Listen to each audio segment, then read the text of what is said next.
नमस्कार दर्शक बंधु मु सुभाष किचन आपण मानक स्वागत करुच्ची। आज आसतु आम देखा पोहला माछर चड़चड़ी। मुझे किसी परिबा एवं पोहला माछ मिसई चड़चड़ी बनई।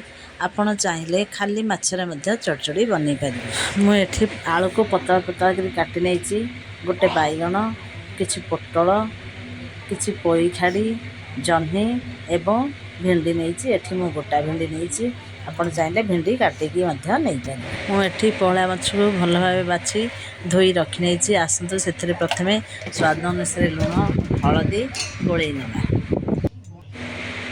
मसला पाई मु नहीं किछि धला सोरिष, कला सोरिष, जीरा, रसुण और सुखिला लंका। मसला बटा हो गला। एबे चलतु गैस लगे कड़े बसैबा। कड़े ताती आसलानी से किसी सोरिष तेल पकईना।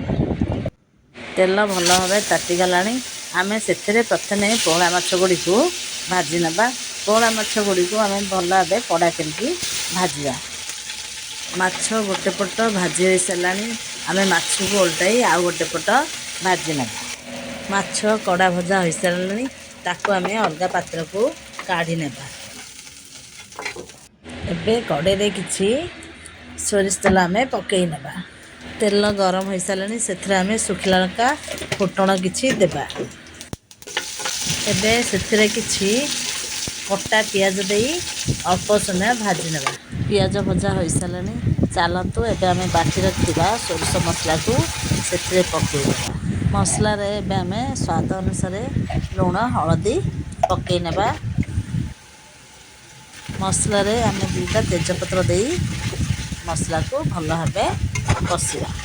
मसला कषि हो पानी मरी आसलानी से बर्तमान आम मसला पानी की देदेबा। परिबा गुड़िक एठी सिझिबो से आउ किछि पानी आम मसला रे देबा।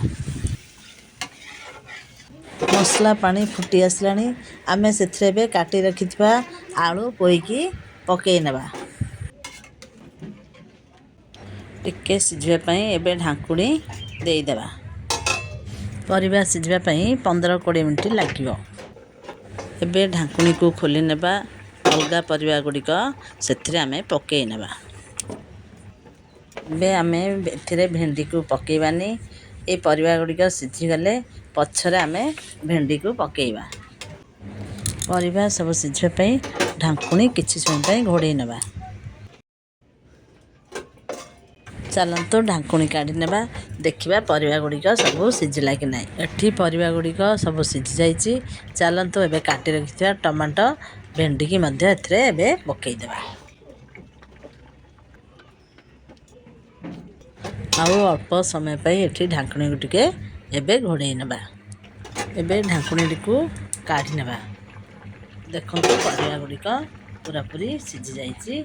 एबे से भाजी रखिथिबा माछ को आम पकई देबा।